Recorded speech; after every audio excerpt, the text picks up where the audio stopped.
В Хангаласском районе с начала 2023 года жертвами кибераферистов стали уже 9 человек, в то время как за аналогичный период прошлого года их количество было 3. В целом в районе наблюдается рост случаев дистанционного мошенничества. Кто чаще становится жертвами и на какие ухищрения идут злоумышленники, расскажет Виолетта Засимова.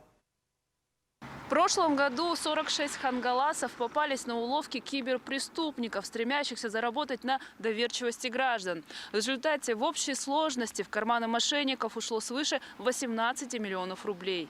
С каждым разом способы обмана становятся все более изощренными. От классического звонка якобы сотрудника банка до лжеобучения инвестициям и предоплаты за покупку на сайтах объявлений. Хочется рассказать об одном случае, который был зарегистрирован в Хангаласском районе, когда аферисты позвонили матери одного из сыновей, который находится сейчас на СВО, и сказали, что ее сын находится в плену и необходимо выкупить его.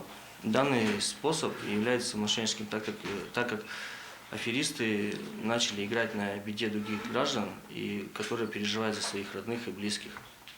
Не стоит забывать о современных технологиях, позволяющих менять номера телефонов. Бывают случаи, когда мошенники звонят, представившись сотрудниками МВД или других структур. При проверке номера в интернете выясняется, что он действительно принадлежит ведомству. Есть устоявшееся мнение, что основной категорией жертв кибераферистов являются пожилые люди. Но, как показывает статистика, сейчас попасться на уловку мошенников может каждый, от подростка до зрелого мужчины. В большинстве случаев жертвами мошенничеств являются женщины интернет-активного возраста с 30 до 49 лет. Наличие высшего образования не всегда может уберечь от обмана.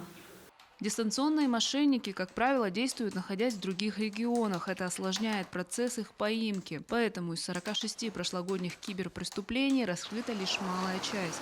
В основном звонят с центральных регионов России – Москва, Питер, Казань и так далее. Главное правило – чтобы не стать жертвой таких преступлений, нужно сразу прекращать подозрительный разговор.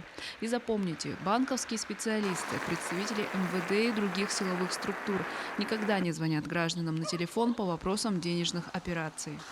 Виолетта Засимова, Федор Тарасов, Хангаласский улус.